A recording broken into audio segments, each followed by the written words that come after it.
Content warning. Implication of violence against minors and the grinding gears of political intrigue.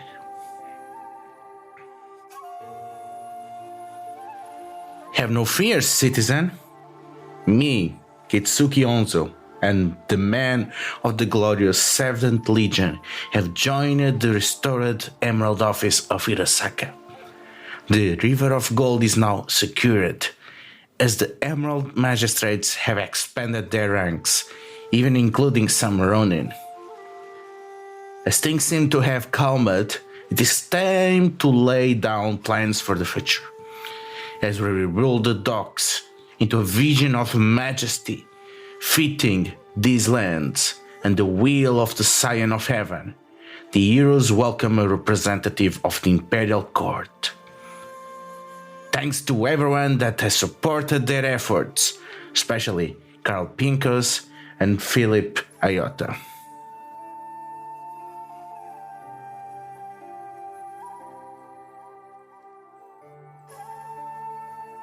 You finally get back into the routine of being Emerald Magistrates, and you start going through the motions of doing small work pieces or starting bigger projects that you've been neglecting as you travel across the territories of the different clans, meeting their lords, as well as dealing with the renegade Lord Nagokita. So we got between the 4 Heroes of Hirosaka as we follow them through a montage of their activities. Yuzume has been spending this time mostly behind her desk writing a lot of letters. She has been sending them out to people that she's met since starting this assignment, such as Usagi now. She's also written to the Hiramori to further discuss the monastery tour that she's going to be taking with Daidoji Dai. She's been sending letters to inquire about a physician for Minoru. She has also sent some letters home to her parents, just asking them to send some furniture, some chickens, etc. Important things. And she's also kept in touch with Ide Risei and Matsumadori. In particular, she's offered to pay for some workers to help with her house. The implication being, she said that she would do it, but also Midori did advise them on how to handle Nagokita, at least in terms of how Yuzume handled her interaction with Nagokita.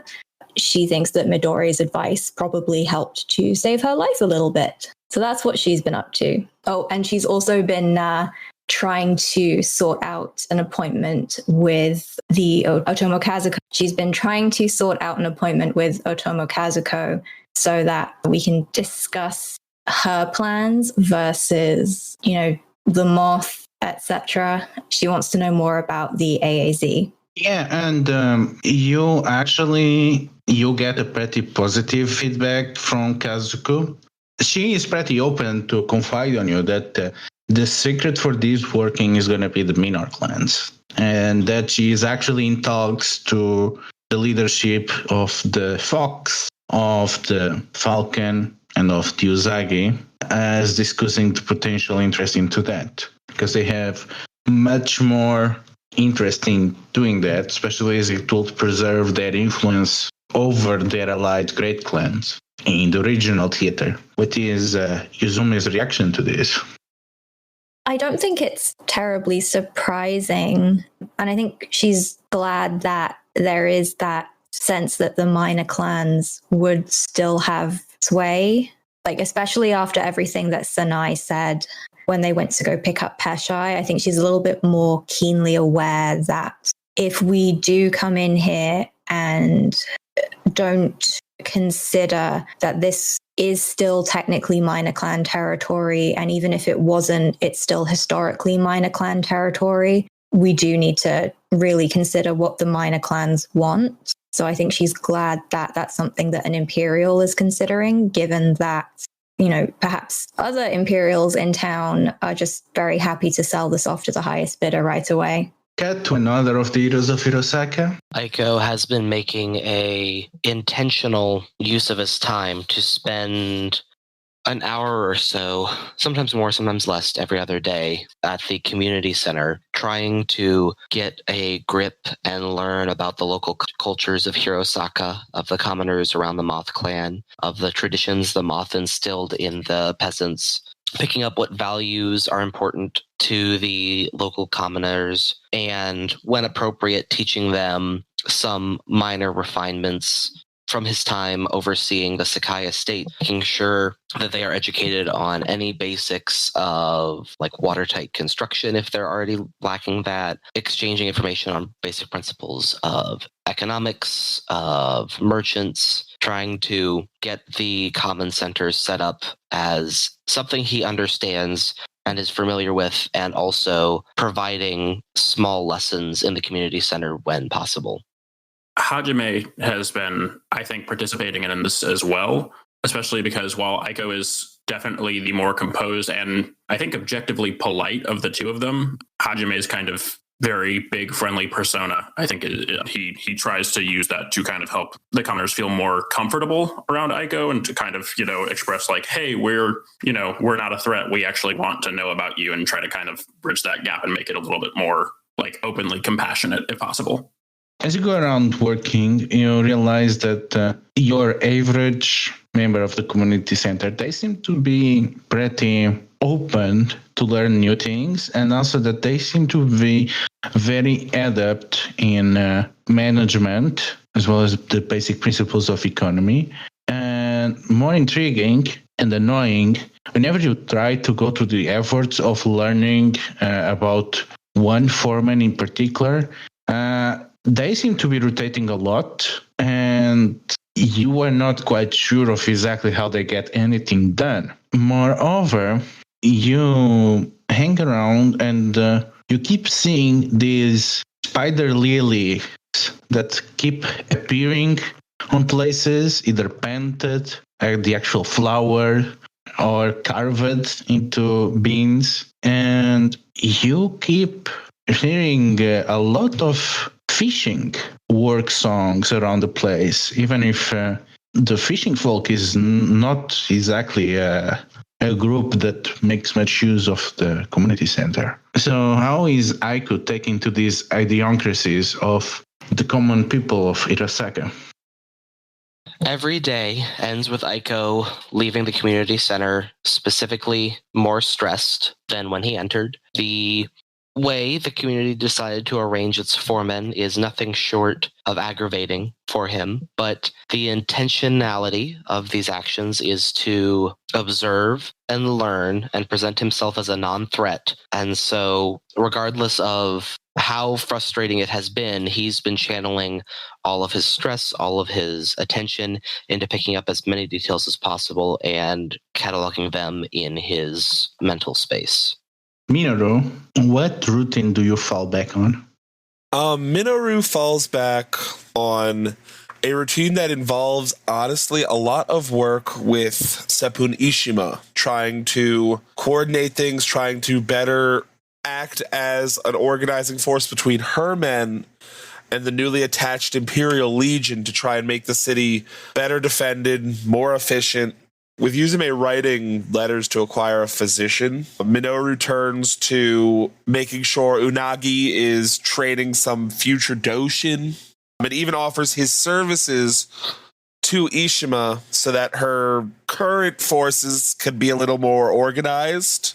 The final thing Minoru does with the help of Yuzume, and the thing that Minoru is most scared to do, is he finally composes a possibly fatal, more fateful letter to Bayushi Shoju.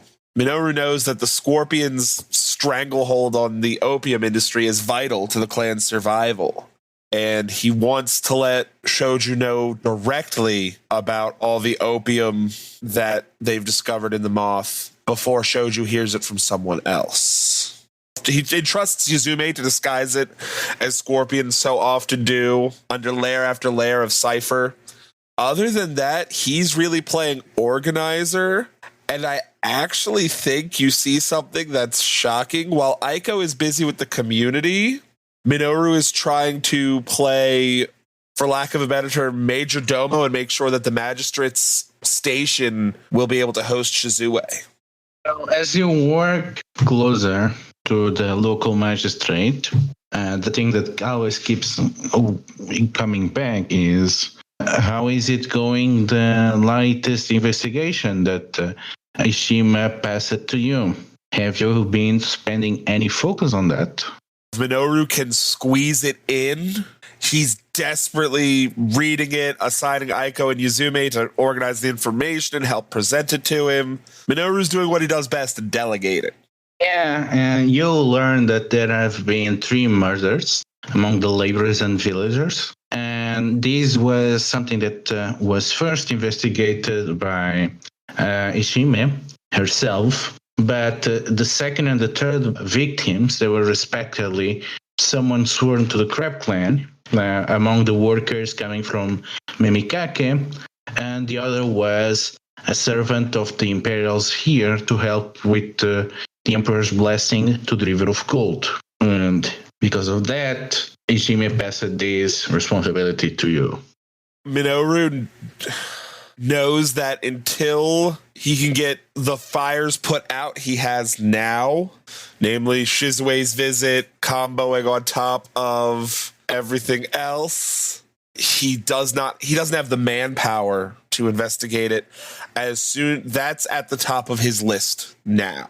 And he makes it clear that he is putting what resources he has into it, but there's too many fires in Hirosaka, which seems to be a common problem. Yeah, speaking of that, do you send any emissary to any of the 2 firefighter gangs?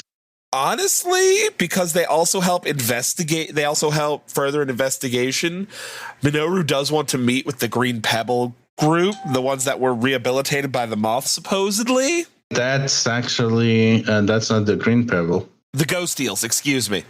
He definitely does send an emissary that he wants to meet with them. He wants to talk to them. Because even though Ishima seems very dismissive of them, the fact that the moth trusted them and claimed to have rehabilitated them could lead to greater revelations on the secrets of the moth. So how do you learn their trust? How do you earn their trust? He sends someone to speak with them very honestly at first, telling them that he's not interested in executing them for crimes the moth. Aiko comes into the office one day and Minoru's like, Aiko-san, I have a minor assignment for you. I know you're very busy.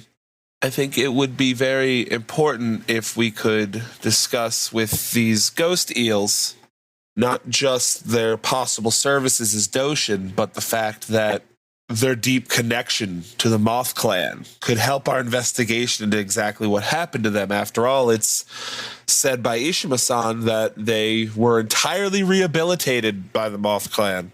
She finds it doubtful. I would like if you would go negotiate with them, convince them that we don't mean them any harm, and we would like to meet with them.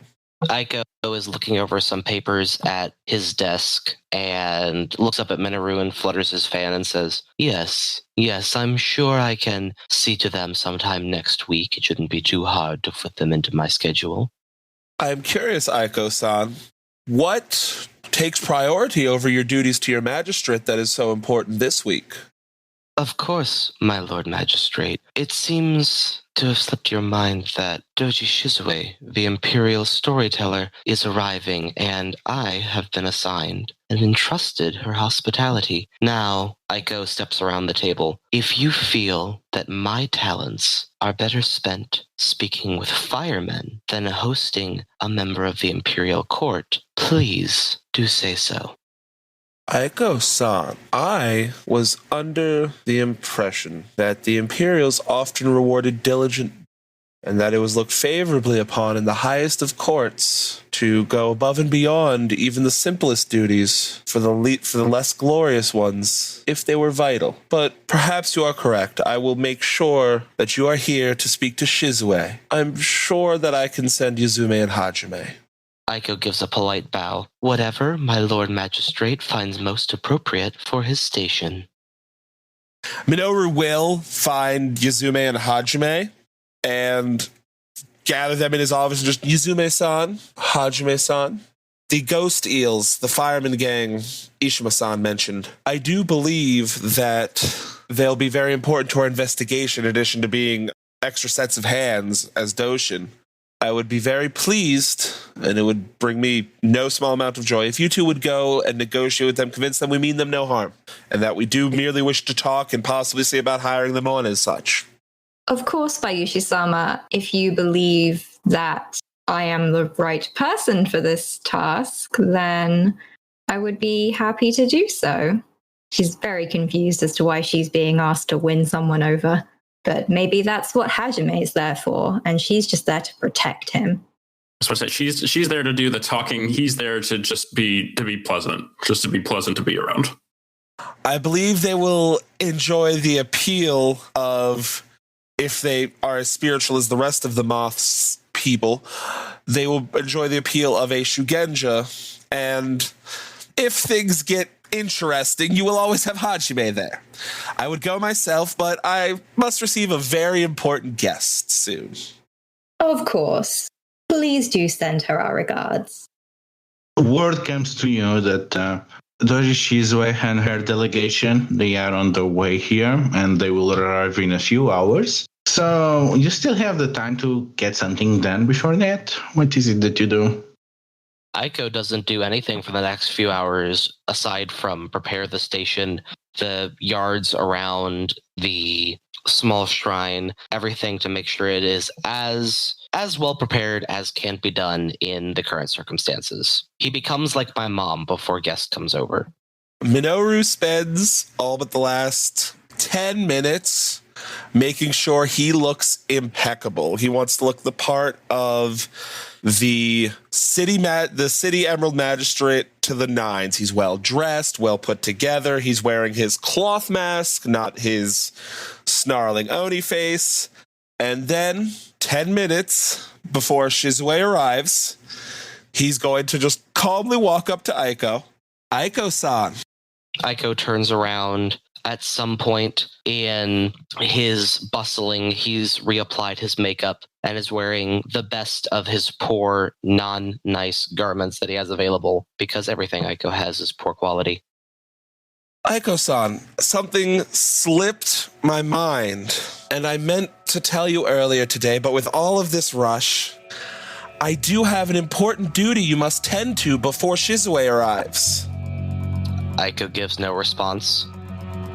Aiko-san, if you could please take Peshai across town and return him to the crab delegation there so they can take him back. Of course, I'm sure you will handle this fine and be more than happy to attend finishing this ever-important case of the Emerald Magistrates, especially as it pertains to your kinsman.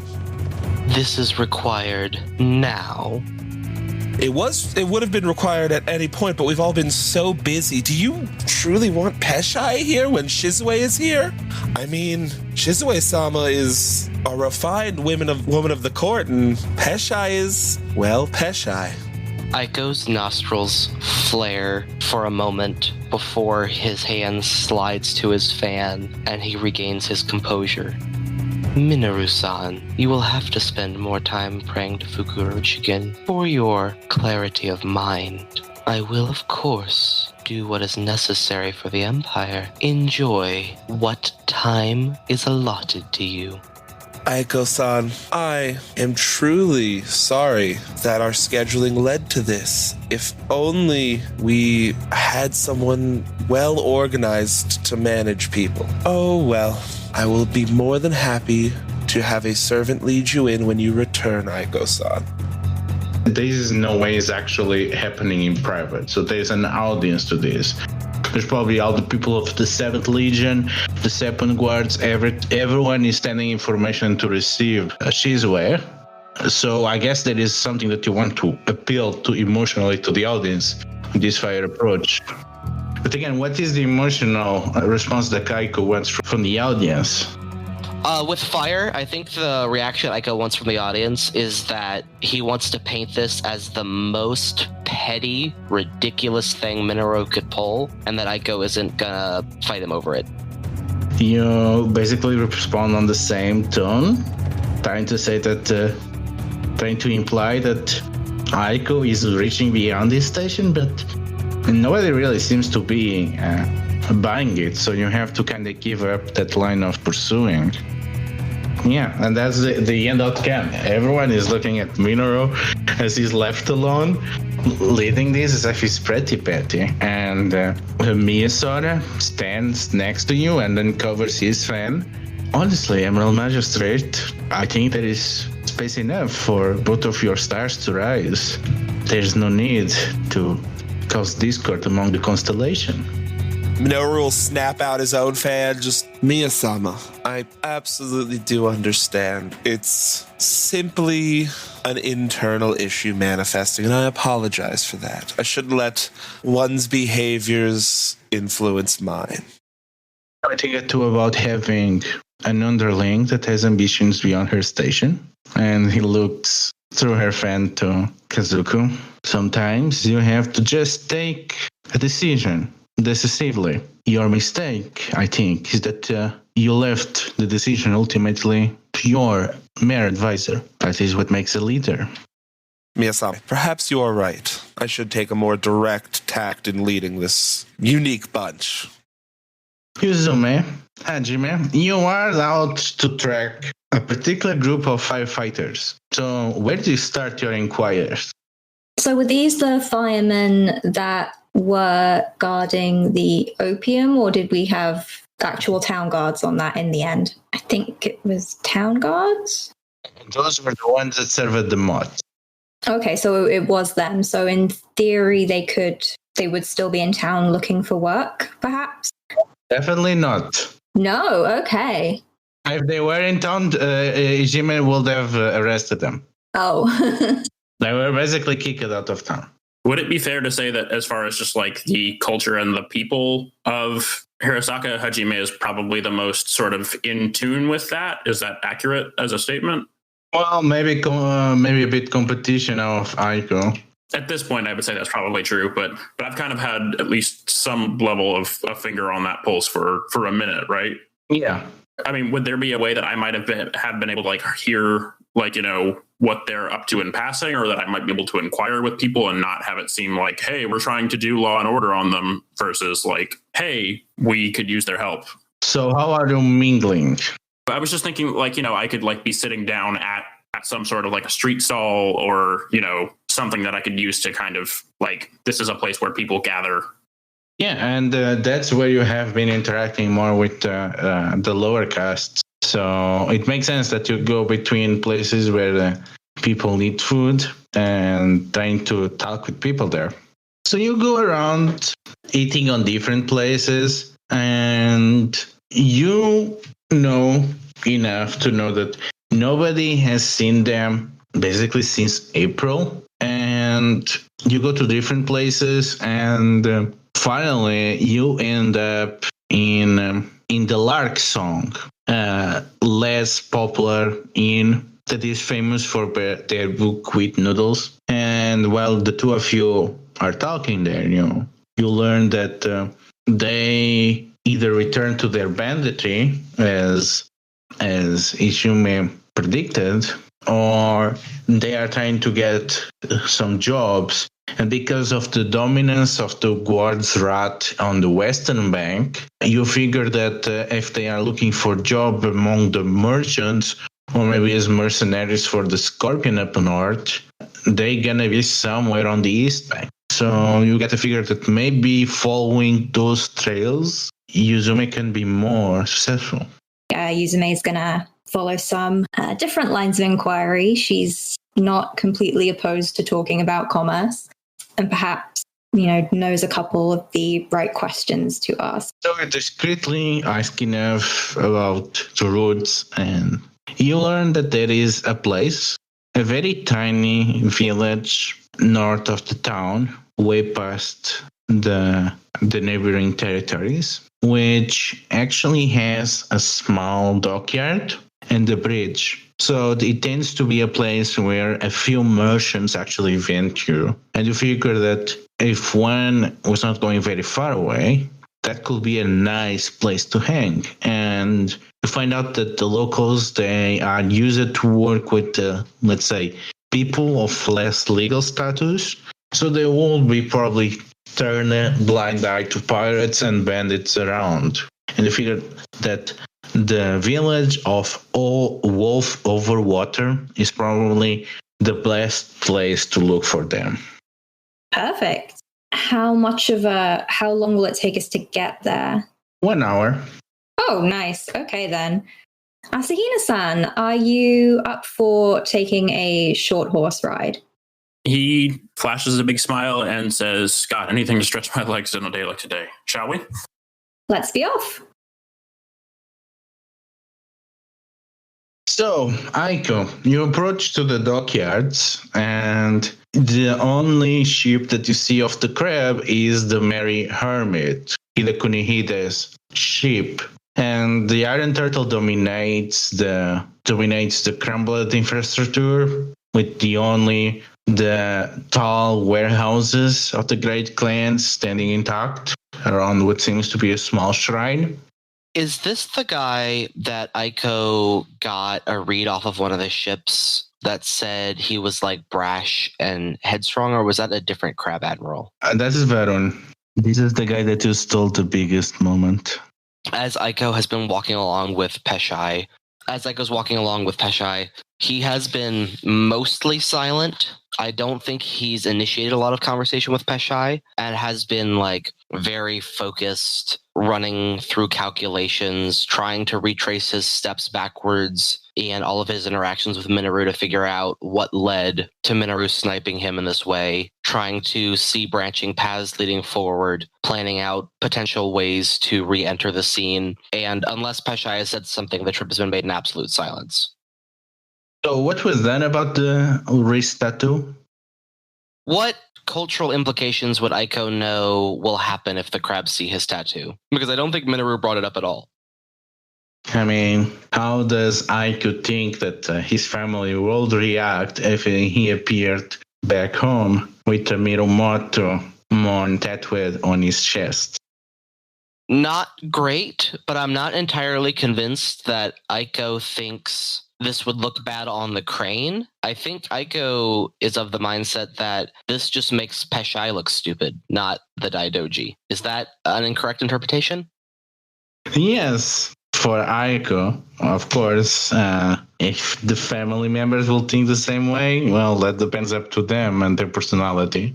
You know someone in town, Zaihu, a Ronin that learned the art of tattooing in both the Mantis Lands and on Dragon Clan. He has a lot of impressive ink himself, and he is pretty joyful and talking to you and giving ideas. And he tries pretty much everything that you suggest. And his plan is actually to subdue the tattoo by basically dismantling the semiotics of the Daijojimon by adding extra tattoo art. And he basically goes with your ideas. And while his art is impressive, and Peshai has a intricately decorated tattooed arm that hurts like hell, it is pretty obvious that it is still the Daijojimon. Zaihu hopes that, that it will be kinda guised in the rest of the ink, but if anyone looks at his wrist, it becomes apparent. Well, not much that can be done about this besides chopping the hand off, so might as well take him to the crab, I guess. So, how do you approach the Merry Hermit? Is there like a gangplank leading up into the ship? Yeah, and there are plenty of crab soldiers on board, as well as sailors. Aiko will walk to the foot of the gangplank onto land and then give a little bow and call out, "Permission to come aboard?" The cheerful Hide Kunihide emerge, and his smile loses a little of luster as he recognizes you. Oh, if it is not Doji-sama, what brings you to my humble ship?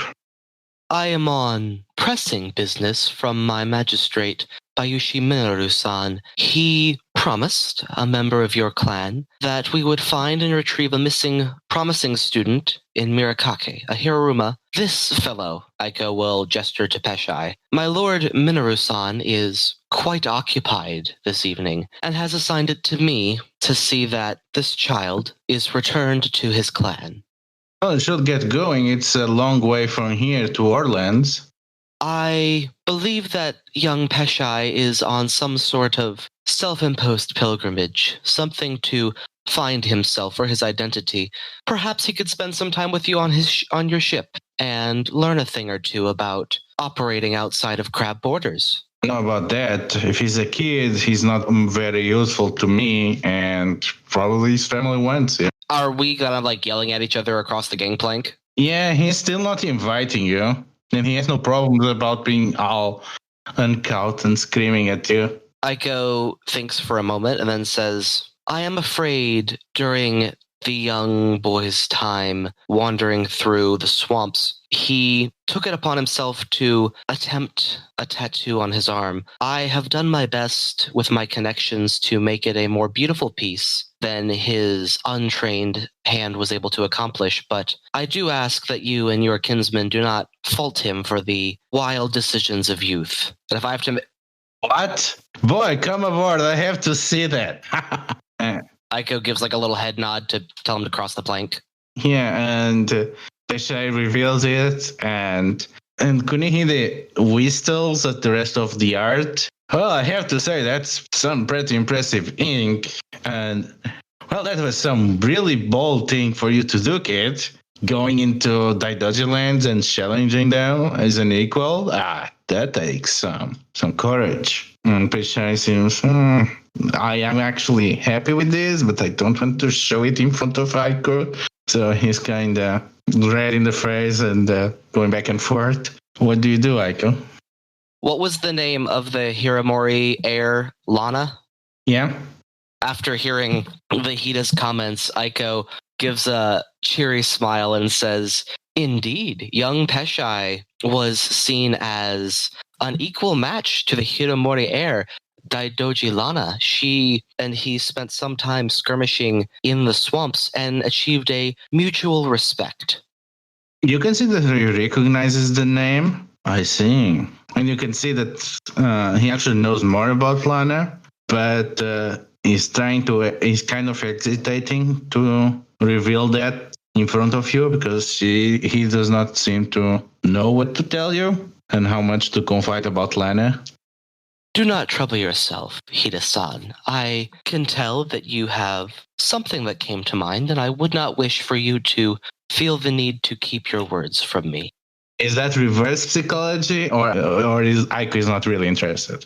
It's a polite way for Aiko to say, you seem to want to say something, but I don't really care if you do or don't. So you choose what you want to do, and I won't be affected either way. I think as Hida is sitting there trying to decide if he's going to say something, and Aiko gives him a non-answer about wanting to talk, Aiko, for a moment, for the briefest moment, Aiko was enjoying talking with this Hida about handing off Peshai and setting it up to be a positive light for the crane. And then in that moment where Hida pauses and is thinking about what he should say, Aiko's mind, as a steel trap, clamps back down on the interaction with Minoru before he left. And suddenly his mind is reobsessing over all the possible angles to consider, all the factors that are leading into Minoru's actions and what can lead from here. And even though he gets across his message and delivery to the Hida, his mind is again racing with possibilities and calculations relating to Minoru. He seems to nod along and invites you on board formally. Well, I'm trying to sort my own thoughts. Hiramori Lana is a complex woman that warrants complex feelings. Nevertheless, she's one that won my undying respect. I know a lot of cunning and bold sailors, and I have no qualms in saying that probably she might count among the 5 boldest samurai that I know. Honestly, I'm surprised that it still has not caught up with her. We'll think that her tendencies on the wall and on the field will probably not mesh well once she had to deal with the leadership of the Crane. I am glad you said something to me, Hida-san. I know that the political complexities that my clan carries in high virtue can be troubling for some, but hearing your words of her virtues is indeed comforting to me. You know that Kanehide actually comes from a long line of sailors, and you know that his father actually forced into a vow of hostility to the Mantis clan in pursuit of a vendetta, and he actually refused to follow up into that, and eventually was punished with death because of that. And that is really the kind of interaction with vows that stands out from the recent history of his family. With Peshai dropped off, and Aiko will give a bow and say, I do not wish to take up too much more of your time, Hida-san. I believe that my magistrate requested I return with as much speed as possible. Well, you're gonna have to wait then, because I have need for you. I have quite a lot to have for lunch, and it is dreadful I have no company. You cannot deny me that. Hida-san, who could deny company as charming as you? Well, then come, join me in my cabin. I think you will love. I have the best fish of Earthquake Bay. Aiko will go in.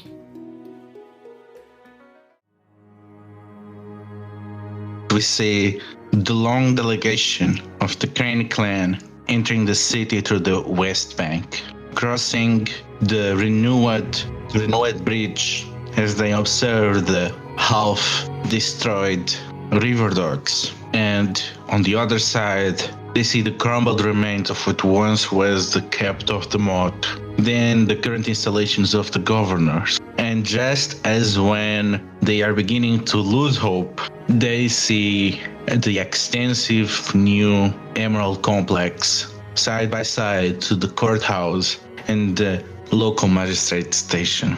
The delegation stands in front of the courthouse, flanked by their own escort of Kakita soldiers, and they mingle with the Sepun and legionaries of the 7th.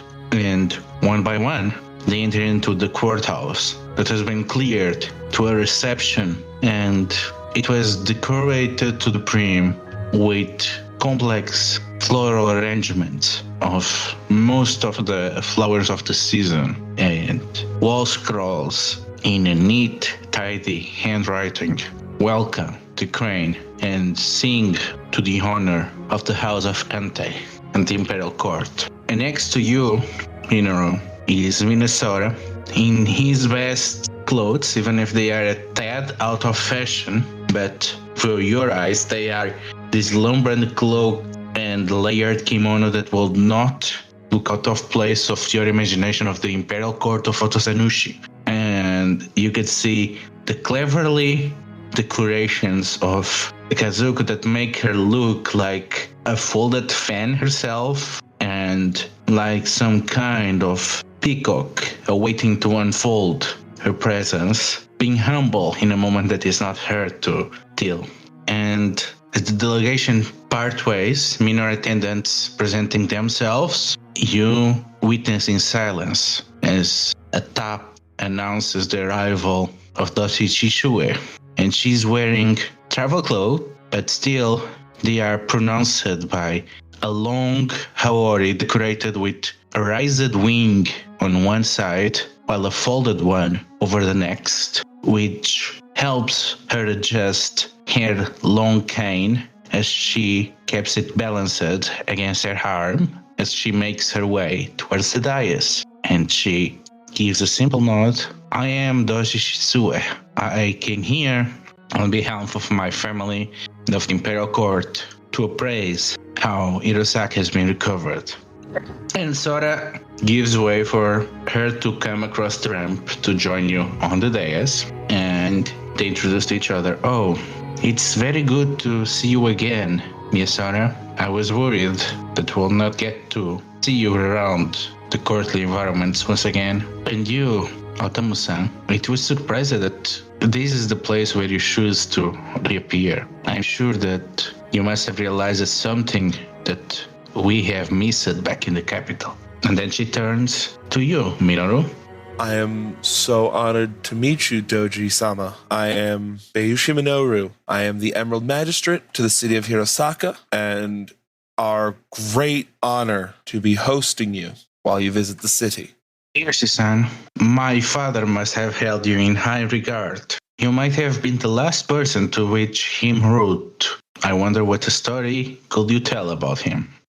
Doji's Satsume-sama. I served under one of his magistrates for many years. I think he ran a wonderfully efficient Emerald office and a very fair and just one. I am humbled and honored that he chose me for this position and am grateful to be able to do this job, to meet his famous daughter today. She is aware nods. My words, they are unusual careless, as me and my siblings are on our way to the funeral. My father has been in my thoughts of late. There is nothing to forgive, Doji-sama. That is more than a fair reason to have such a imposing figure in your thoughts. I'm tired from the road. I would enjoy taking a moment to compose myself before we can proceed with a more formal meeting. She nods towards me as her. Of course, Bayushi-sama has taken the responsibility of seeing to your needs. As you can imagine, we don't have the means to support someone of your august disposition. I'm sure that will change, Miya-sama. And she bows to him and turns back to you, Minoru.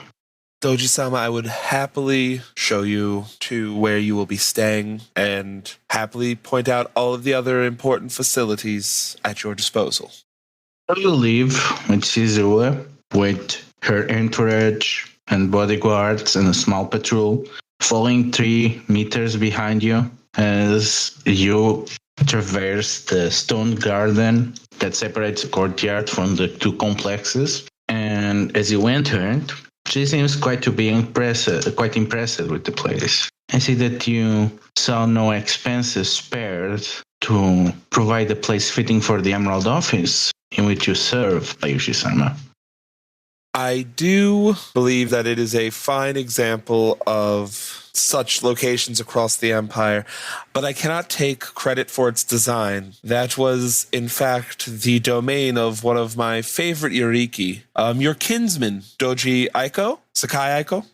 Not my kinsman, of course. His family has a dedicated that is sworn to my person. But I do find it relaxing, and as strange as that is, considering this is the place where we do most of our work, I think it is important to have a harmonious workplace to make harmonious work easier, Doji-sama. That's explain this, and she points to one of the garment arrangements. This type of edge, this type of shade, this is definitely the kind of secluded place that my sister would approve. I can see a taste developed to cater to her eyes. Aiko-san made sure that everything was in its place today. He does fine work. It's one of the reasons he's so appreciated amongst my Yoriki. I see that they are not around. You run a tight ship, Bayushi-sama. I do. There was another duty he must attend to, and I wish my other 2 Yoriki as well, Asahina Hajime and Soshi Yuzume, could be here, but unfortunately they had another duty across town to attend to. I hoped that I could be as excellent of a host as you could hope for. Delighted to know that you are able to run your operation as your duty demands. The last thing I wanted is to my sudden arrival to cause any problems to someone whose resources are so stretched thin. Doji-sama, I would almost say that the watchword of myself and my Yoriki is flexibility. It was no issue at all to have this organized. I was told that at my request that all would be shown around Hirosaka. Can you perhaps take me to my place of residence where me and my entourage can dust off from the road so that I can join you later in a more proper manner? Of course, Doji-sama, of course. And Minoru will lead, because I'm sure we've discussed this at length, her right to where they are to be lodged. So whose house is this? I mean, not to speak for the group, but Aiko's makes the most sense. Lead her right to it, and just, this is, in fact, Aiko's lodgings while here. He was more than happy to give them up for you. Of course, should you require anything and Aiko be busy with the myriad of duties I keep him busy with, my home is right there, and I will make myself available to you, Doji-sama. That the members of the delegation step inward along with their small army of servants, and they scrutinize Aiko's house. And Shizue, without waiting for anything, moves into Aiko's garden. Aiko, what is the most impressive feature of your garden? Aiko has kept carefully cultivated, I can't think of the name, but like the displays of rocks that are like balanced together amidst the shrine is designed with the rock display with the water to create an impression of serenity, and it surrounds a small figurine to Sakai-no-Doji that Aiko goes to recenter and pray as one of his main personal acts of worship. Shizue sits next to the shrine as the flowing water stays in the background, and she waits to see if Minoru joins. Well, it would be rude not to. So Minoru will carefully, making sure that if Shizue at all gives even a hint that she doesn't want Minoru to sit there, he'll make an excuse and leave, but he'll very carefully join her sitting there. Bayushi-san, there are members of the Emerald Office that have reported some, outrageous literature that has been circulating, some of it almost blasphemous. Has anything like that tormented your little town? Sorry, Doji-sama. I'm unsure of exactly what you speak of. I read a lot of literature myself, but what would you be referring to? That's the problem. I am not quite familiar myself. And as someone in my position in the Imperial Court, when it came turn to advise the Scion of Heaven on this matter, I was the one called. You can imagine my embarrassment when I was not able to provide an answer. I am not very familiar with popular art, and these texts, rumor is that they are produced by someone from the lower classes. Will that help you figure out what your compatriots among the Emerald Office might be speaking about? Minoru will look at Shizue and just, Doji-sama, I've honestly not seen any examples or heard of it myself, but I will certainly make it an issue to look into. I haven't heard or seen any blasphemous texts in Hirosaka, but I haven't exactly been embarking on a check for them. Now that I know to, I will certainly look for them. Find any of that seditious content, could you provide at least one of the copies to me before you destroy it? After all, I must advise the Scion of Heaven on the contents. Of course, Doji-sama. I would be more than pleased and more than happy to provide you a copy should I come across one.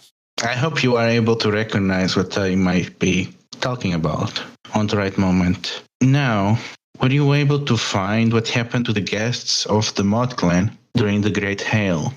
Unfortunately, we've been slowly but surely digging into it.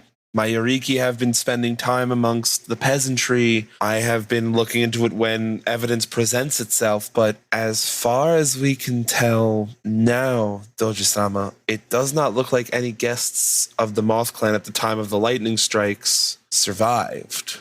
He seems to be pretty distressed, and in a way that you don't expect. She seems to be examining you, again as if wondering how much she can confide in you. What do you do? My lady, if you wish to discuss anything, this is the freest place to do so. Aiko-san always says that his garden has a way of clearing the mind and helping make things apparent. So if you have anything you wish to say, Doji-sama. She nods along, and I was told by Bayushi Shosu-sama that I could seek your help on this matter, that you have proven yourself loyal to the Imperial House, to the Emerald Office, and to your clan, that if there was a matter that needed a tree, I would not need to doubt you. Is that a fair assessment? As much as one can speak of themselves, I do genuinely think of myself as someone who can be trusted, my lady, and someone who fits that description. You don't frequent Imperial Court, so perhaps you never heard about her. What do you know about Ante Amira? Minoru's just going to very honestly sorry, Doji-sama, the name is not striking a chord with me. Ante Amira is the half-sister of the current crown prince, and she was one of the guests of the moth. Minoru's eyes are as wide as they've ever been. He just, my lady, I had no idea about that. She was under the care of one of the moth samurai. The details are something that I'm not familiar with. This was a decision made well before my time at the Imperial Court, that she was put under the care of one of the moth priests, someone that had children around her age, so that she could actually mingle and properly develop. Her name was Kaikoke Ren. You know what? Shizue confided in Minoru, so...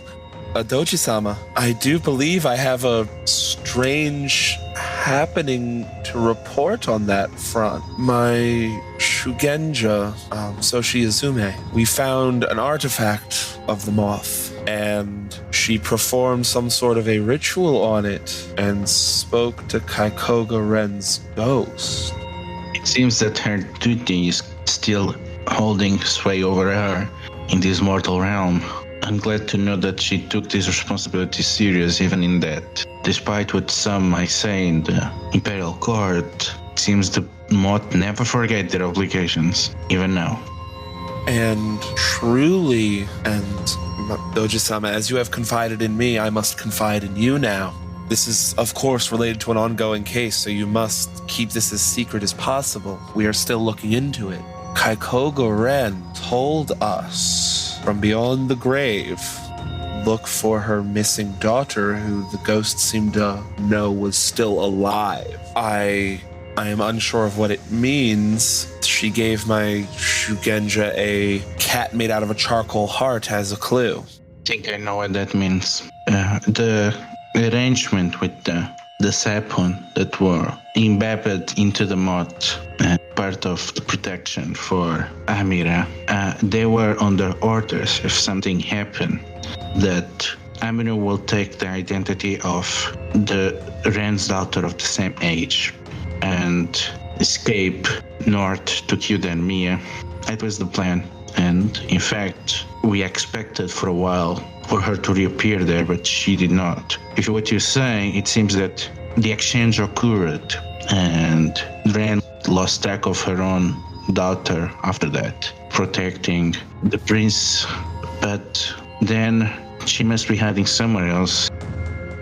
My lady, Doji-sama, do you know why this has not been officially submitted to me as part of an investigation to the Emerald Office? The question should be obvious, right? I was afraid you would say that. Especially, well, it goes without saying, and she is, well, if her condition was safe, especially after the words of my father, people will be interested into looking at her to see the kind of woman that she can be. Doji-sama, I'm going to make resolution of this among the top priorities of my office now. However, can I repay you for enlightening me in such a way? To know what happened. I heard the report. I heard why you are called Heroes of Hirosaka. I really want to know what happened exactly that night. I want a true story. It's something very rare. You will think that will be more common for a storyteller. It's very rare indeed. Will you give me that? Doji-sama, I would be delighted to. Now, I'm sure I'm gonna have my Yojimbo here at any moment. One last thing. Bayushi Shoujo wanted me to tell you that if you have any clues about her, that you are to evaluate Amira and give an honest statement on who she is as a person and report to him immediately. I don't know what he can mean for that, but I don't cast my doubts at such a close friend to the anti-family. I'm sure you'll have better understanding of these words. My clan champion's will be done. Doji-sama, I thank you so much again for this enlightenment and for carrying that message for me. To me, I should say. It is very kind.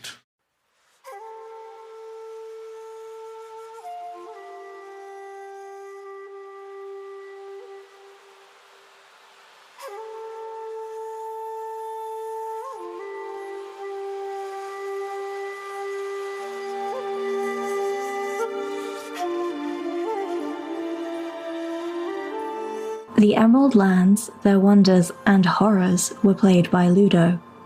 They can be found at Delethiel on Twitter and Itch.io, as well as at Heroes of the Republic. Bayushi Minoru was played by Brad. He can be found on Discord at BZAJ1648 and at Twitter at BZAJDABarbarian. Sakai-no-Doji Eiko was played by Evan. He can be found on Facebook as Evan Strite, Discord as PushyMushy1871, and on fellow L5R Actual Play, Secondhand Strife. Soshi Yuzume was played by Charlie. She can be found on Discord as Resilian and on Twitter at BowserJ, where you can find links to her L5R blog. Asahina Hajime was played by Sam. He can be found on Discord and Reddit as Live From My Basement and on Instagram at SJSidlarchek. This is a Court Games podcast. You can find out more about them at CourtGamesPod on Twitter or at their site, CourtGamesPod.com. Legend of the Five Rings is the intellectual property of Fantasy Flight Games.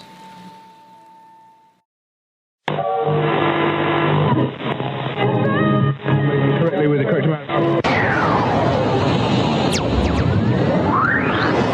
D20 Radio, where gamers roll.